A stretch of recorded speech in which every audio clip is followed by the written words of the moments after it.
Hello, good evening, everyone. You're probably what I'm talking about today, are you? Because it says like the cat Bible, but it really is the cat Bible. Something you don't know about me, I can only read when I read like out loud. I don't read that well when nothing comes out of my mouth. So I thought, let's do this together. Because I was just actually taking a glance at the book, and there's a reason why I didn't get the Kindle version, is because for books that I really like, I still prefer to have paperback. And what better way to do this than to do it together? And of course, I'm not just going to read the book to you. Hey, Rain, first, yo. Okay, wait, just hold on. Let me just adjust this. This should actually contain a lot of really good stuff. And I'm just going to kind of read and comment as I go. But before I start, I want to say Strawberry has a breakthrough. We just got her medical checkup today for the BAST test. That is to test for her liver functions. Before it was for the liver enzymes. This is for the liver function. She's normal now. In the borderline range, but normal. So all that work has been paying off in the past year. Whew. Hi, yo, Picker 2010, yo. Peter Ups, yo. Thanks for going on Twitch, you guys. Okay, so I'm gonna read this with everyone. It's kind of cold. Actually, it's like 19 degrees tonight, but it's pretty cold in my standards. Hi. Don't ask about studying or how you're active. Okay, I'm not asking. That's amazing news. I know, right? It's super, super amazing. Super amazing. I just want to say, wait, but then I can't really see what people are writing because the phone's right here. Just hold on. Be right back. Be right back. Just give me 2.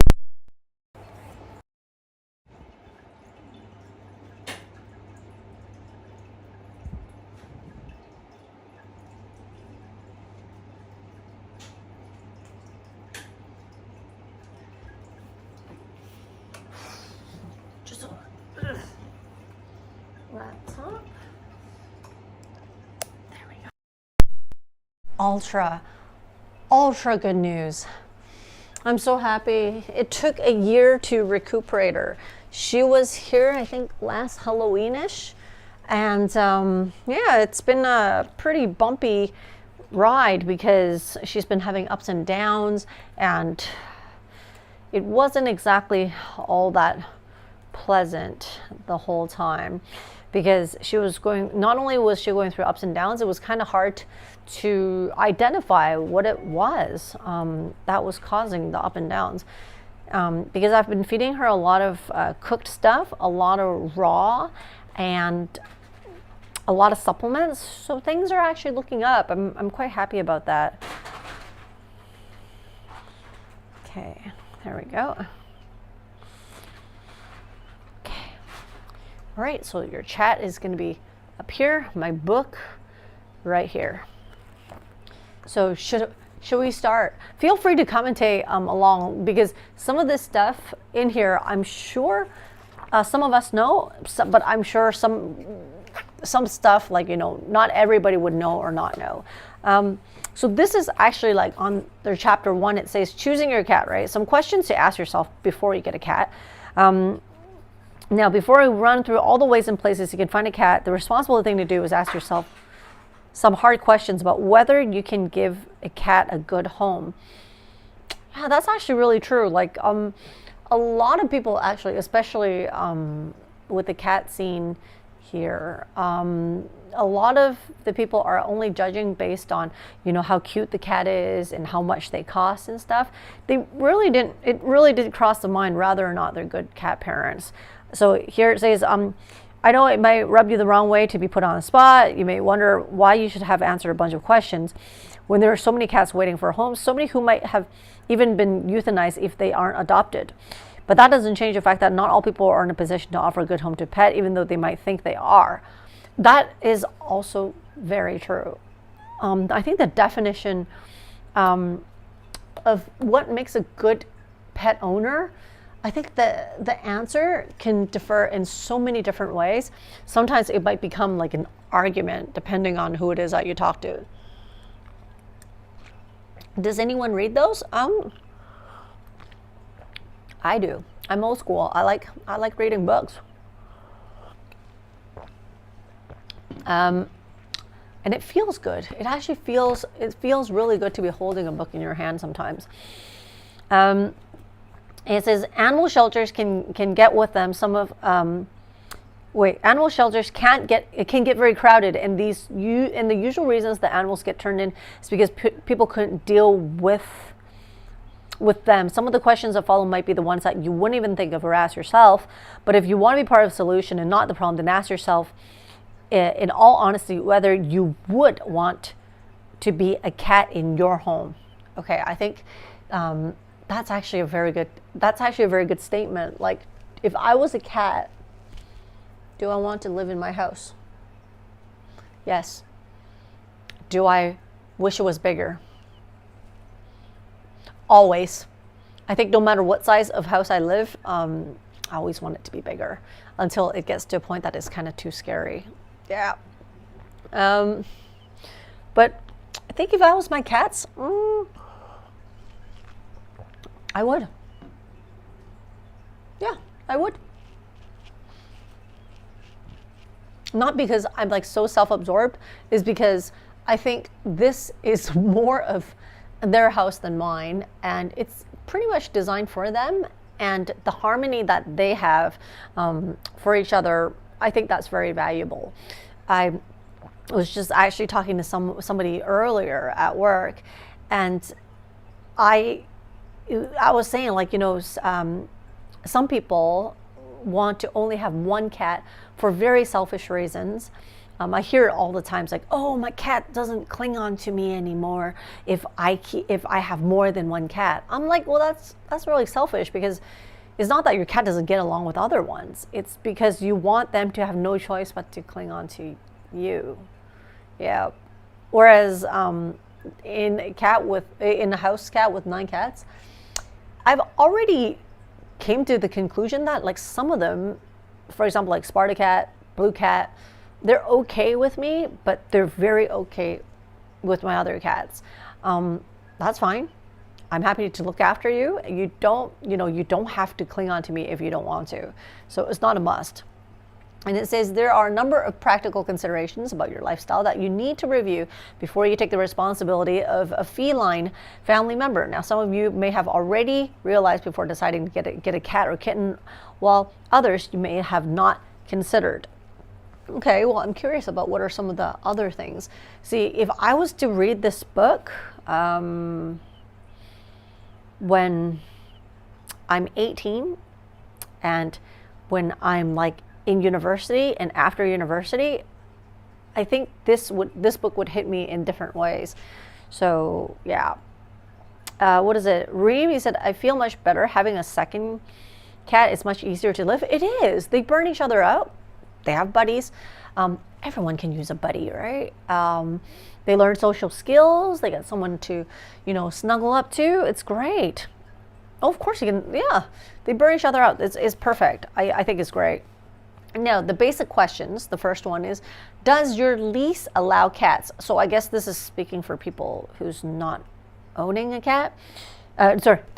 Who's not owning a house or an apartment. If you own your own home, then you need no permission to get a cat. But if you rent an apartment or a condo or co-op, you must make sure ahead of time of having a pet is whether or not it's allowed under your lease or rules or your building or community. Okay, if your contract does not specifically forbid you from having a pet, then you should be all right. But most leases do specify something on this topic. It's true. I think some friends told me that in Canada, even for the landlords that let you have animals, when you have more than what you guys agreed on, then you'll have to pay more. I think that's what it is.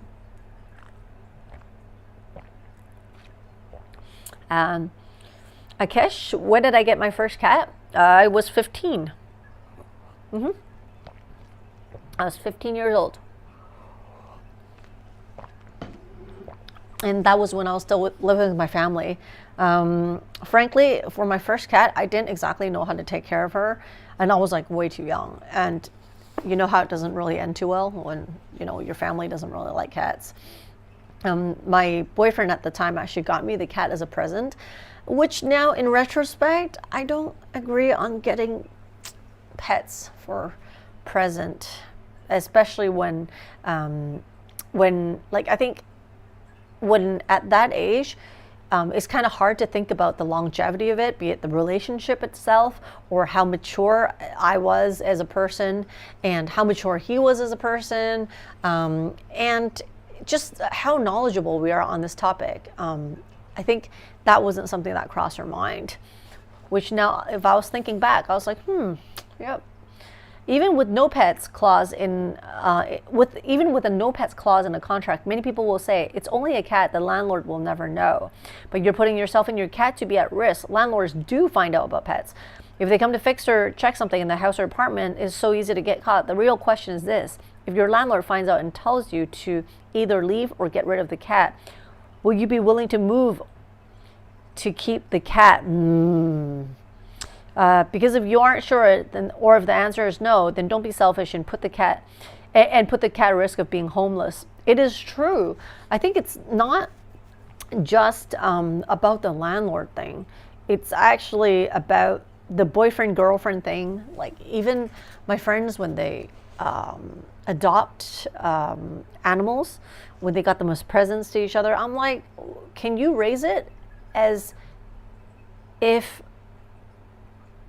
your other half doesn't exist, meaning that you are willing to take up full responsibility, 100%, if that person, the other person, decides to drop out one day or just disappear. Are you willing to do that? And can you do that?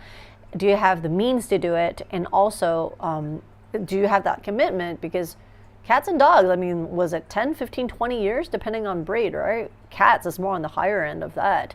I've seen cats that live, you know, past 20. So it's a very long commitment. And I think of it as kind of like what they say when people get married. Is it like through good health and bad health, rich and poor?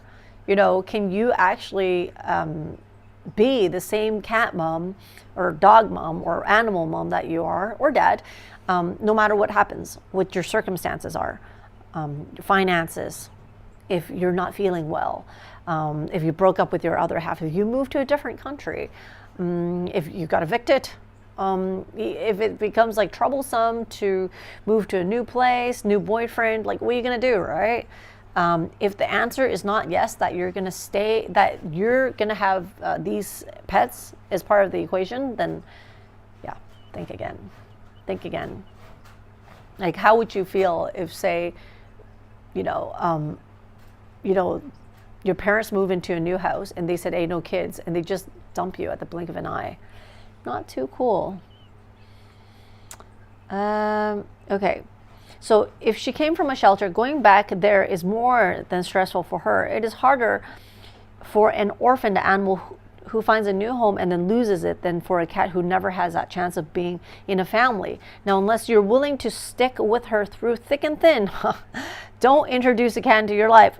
If you get the okay to have a cat, get it in writing, as managers might come and go and you want to be protected. Actually, I never thought about the writing part. Yeah, I think I've actually lived in places where the landlord just verbally says yes.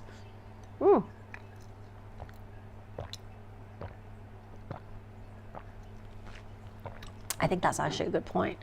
Never thought of that. Hi, Evil Kitty 64, how's it going? Now, second one, any allergies in the family. If you have a partner, children, or roommates, you need to ask if they have allergies and whether a cat will aggravate their allergic condition. If anyone isn't sure, then take the time to arrange a test. Put that person in a room with any cat to see if he or she gets itchy or watery eyes, sneezing, constriction of the throat, and so on. This will tell you how the person responds to your cat right now, but in reality, some allergies take months to develop and exhibit symptoms. I didn't know that. Really? Some allergies takes months to develop? To animals? I thought those usually kick in pretty early. Guess not. From antihistamine tablets to allergy shots, you need to ask if the person is willing to accommodate the cat. Should we get that in writing as well? Not sure. There are numerous suggestions in Chapter 8, Humans and Cats, about ways to lessen allergic reactions. No matter what, make sure that the allergic person is willing to make the personal sacrifice to live with a cat. Now, this is actually really hard. I've seen so many people dump animals just because they are anticipating having children. She isn't even pregnant yet, but she's already getting rid of her cats because she knows she's going to be pregnant any minute. I was like, what? It's like, but you're not allergic to cats, and you don't even know if your future children will be. And people are like, oh, there's this bacteria from their poop. I'm like, relax. You can wear gloves. You can wash your hands, and you can get your family to do it. Yeah. I remember there was a vet in Taiwan that said, to those people who think that it's dangerous to have a cat during pregnancy, that's a quote unquote from that vet. She said, it seems like you are planning to be eating scoops and scoops of cat poo during your pregnancy, because unless you are, the chances of you actually getting that is awfully slim. I don't know if that was an exaggeration or if that's true, but I'm quite sure there's a huge grain of truth in that. Okay, next.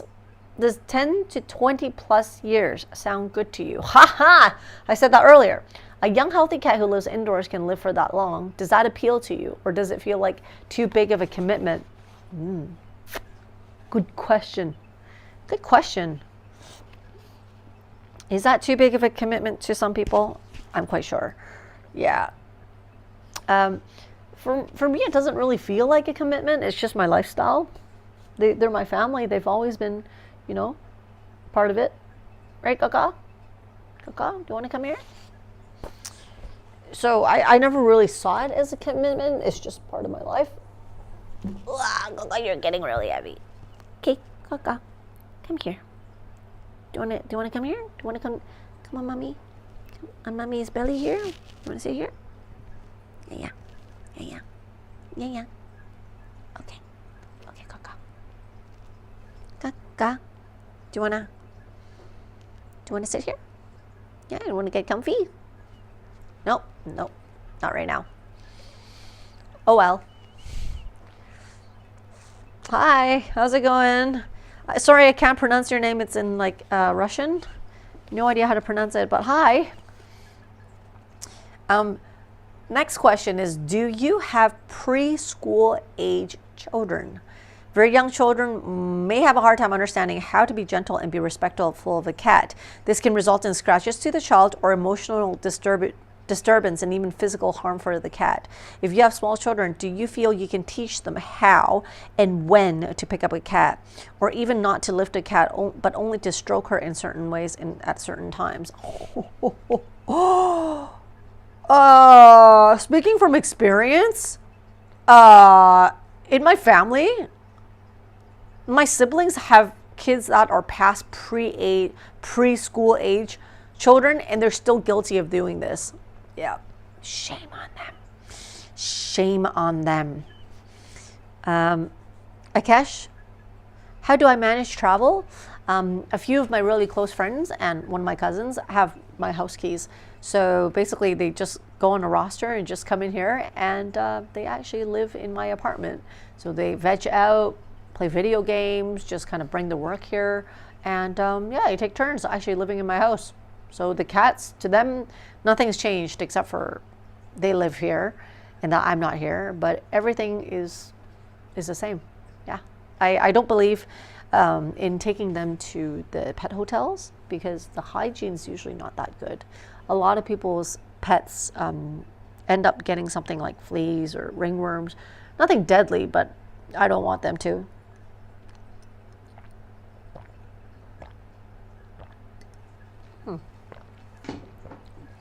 Oh, this is really good.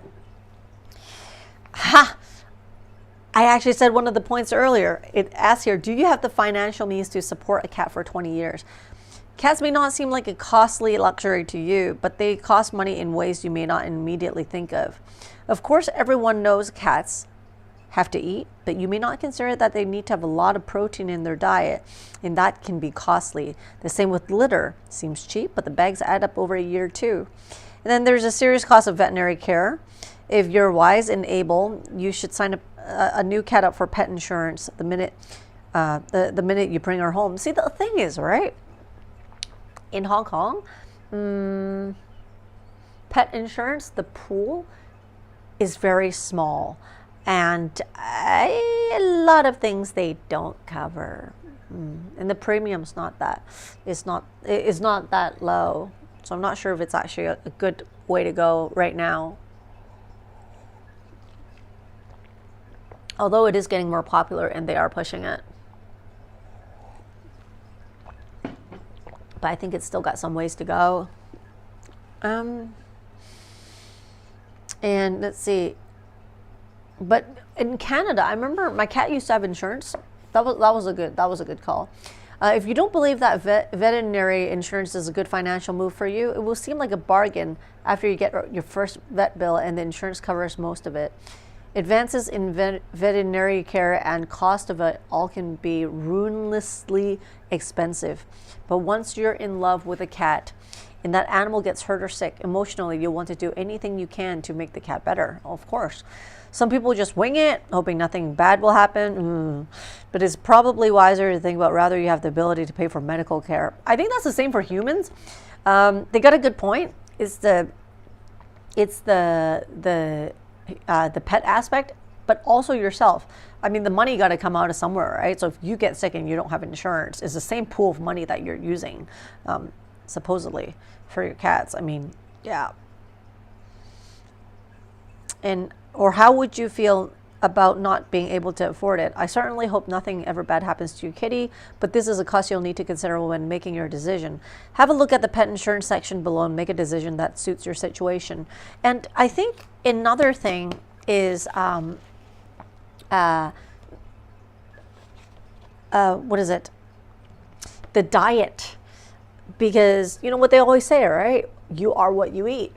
And your cats are what they eat. And lately I've been studying up a lot on feeding them raw and also cooking for them instead of feeding all kibbles and canned food, just so that I can hopefully prevent some of the diseases that's really common. For example, kidney disease. That's my goal right now.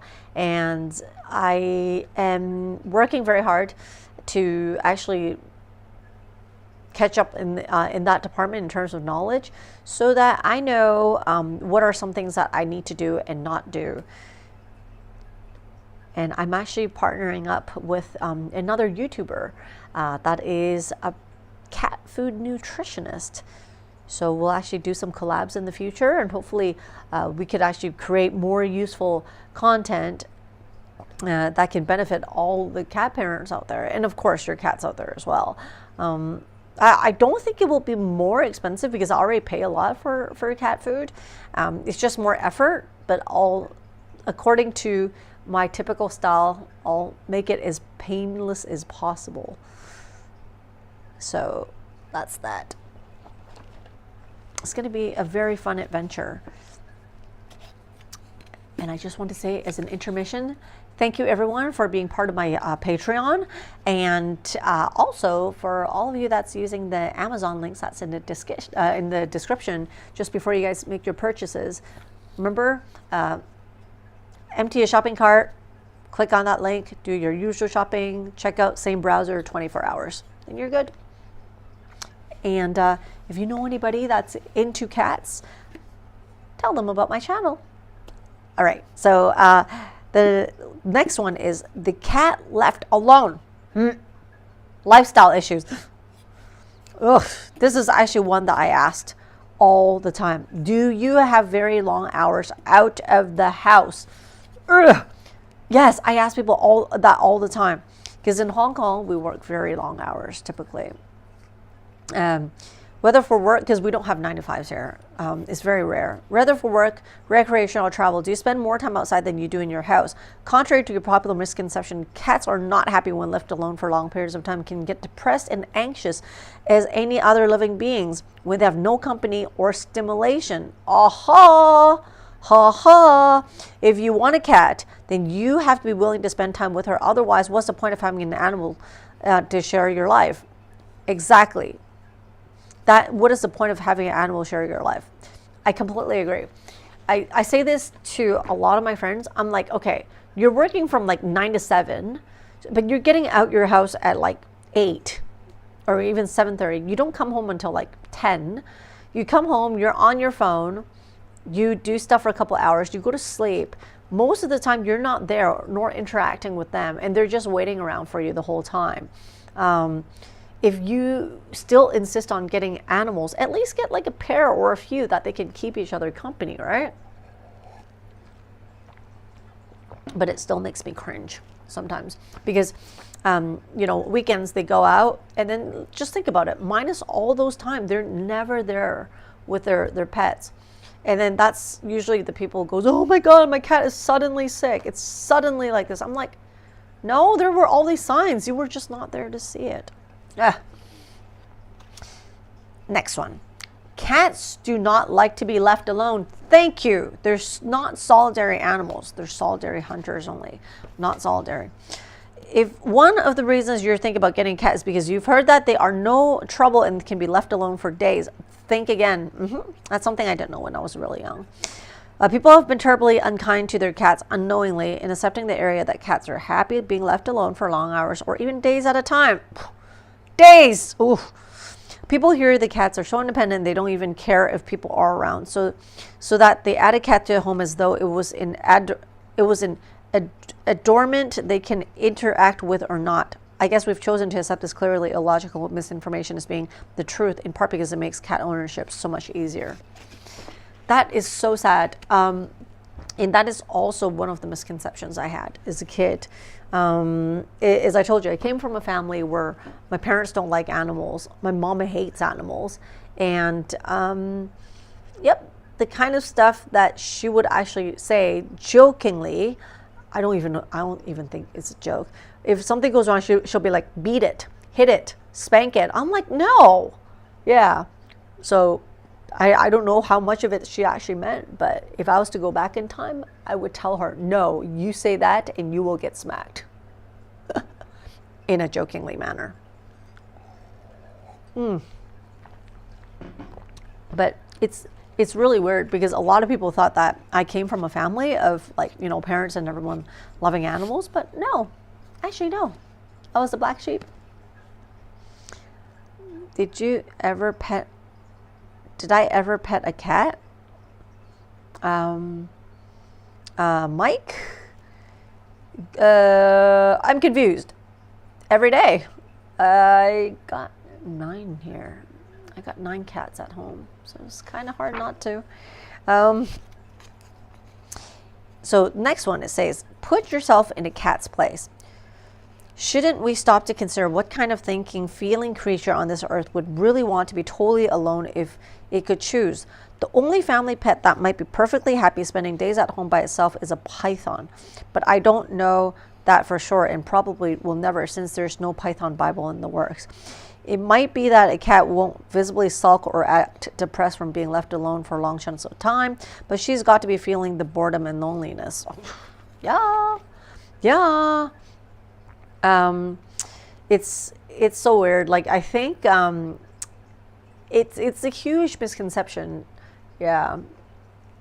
So that's something that I wish I can actually go back in time and actually change that, or actually at least talk back to my parents. Prove it. You're funny. You came in late. I was already petting the first one at the beginning of the stream when she was sitting here. Don't worry, another one will come up. Actually, there's a few that came by. You missed it. Pay attention, Mike. Let's see. Whether a cat just keeps that unhappiness inside or exhibits her boredom or anxiety in ways such as over-grooming or litter box problems, the only really kind way to have a cat if you be out of the house is a great deal. The only really kind way to have a cat, if you will, be out of the house a great deal of time, is to have another cat as a companion for her. Yes. This is especially true for a cat who's going to be entirely indoors, which is now the recommended lifestyle for cats. If I can, I would like my cats to have an indoor-outdoor lifestyle, but unfortunately we live in apartments in Hong Kong, so that's not possible. But that said, might be able to do it in the future after I move out of Hong Kong. I actually wouldn't mind. Hey, Strawberry. Strawberry. Nope. Just playing with the paper bags on the floor right now. Okay. So I think I'm just gonna, like, you know, in my live streams, my bookmark is a cat. Look. So I think just every now and then I'm actually gonna read some from this book to share with everyone, just kind of as like a information gap fill, and also just to kind of do some self-reflection and see some of these things, you know, what I think about having a cat, or how to improve their lives, or if I would actually do anything differently, if it was like, you know, 10 years ago or 10 years later. It's very good. I'm so glad I got this book, by the way. I put the link in the description if you guys are looking for it. I only recommend the books and stuff that I think are truly good, and this is definitely one of them. You can get it's a very good book. It's very well written too. That's why I got the paperback. The smell of books. Okay. Because right now it's like 1:15. I think I'm gonna go to sleep because I'm actually pretty tired today. I woke up at what time did I wake up? I slept at 3:30 in the morning. I woke up at 6 to feed the cats and to keep Strawberry away because she was fasting for her body check. And then I went to sleep again at 7, and then I woke up at like 8:30, and it was like really broken sleep. Mike, what is it? Friend of yours got a cat room just for the kittens. Every time when I come along with your doggo, they'll try to get the doggo's attention. How are my cats with dogs? They don't see dogs a lot, but Burrito doesn't like dogs. Especially the big ones. He'll hiss at them. They don't really like anything that's too too passionate, too aggressive, that goes like really fast and have really powerful balls of energy. Yeah, they don't like that. So it's the same with kids that just kind of go over there and just grab them. Do my cats work as my alarm in the morning? No, actually no. We all sleep in pretty late because my morning meal, it's actually set on the timer. So usually the 6 a.m. meal is actually coming out from the time to the feeders. So they won't wake me up. Here in this house, they get fed no less than every 6 hours. Yeah. And that's intertwined with wet, dry, wet, dry, wet, dry, wet, dry, raw. But no, they don't actually. And it's also because I sleep with light earplugs on. I could hear everything, but that way it just takes out some of the sounds from the water fountain, because I can't sleep with the water fountain water sound. But I can hear everything else. I can hear them run around the house. I can hear when they're meowing. I can hear their toys. I can hear sometimes the stuff outside. But no, they actually don't wake me. The only time they do is if they're having a rampage on the bed, but that doesn't happen that often. Yeah, if they see me sleep, they sleep. If I'm not awakened yet, then they sleep in. Yeah, it's pretty synchronized. Okay, so that's that. Oh, I'm so tired right now. So I guess I'm gonna call it a day. I just want to thank everyone for to come in, during my live streams. I definitely like spending time with all of you. I think I'm actually making it a pretty good habit. And depending on how the weather goes in the next couple days, I might do some live streams outside. I found an area with a lot of shop cats, so I might actually take you guys there. What do you think? Yeah. Other than that, next week I will get rid of my Jesus hair. My hair looks like Jesus. And Jesus is great, but I don't think it's great when his hair is on me. I can't carry the Jesus look too well. So I'm going to do something about it. What I'm going to do about it, I don't know yet. But yeah, that's that. So I'm going to go to sleep. Thanks for watching, and I will say good night right here. Oh, my butt's going numb. Good night.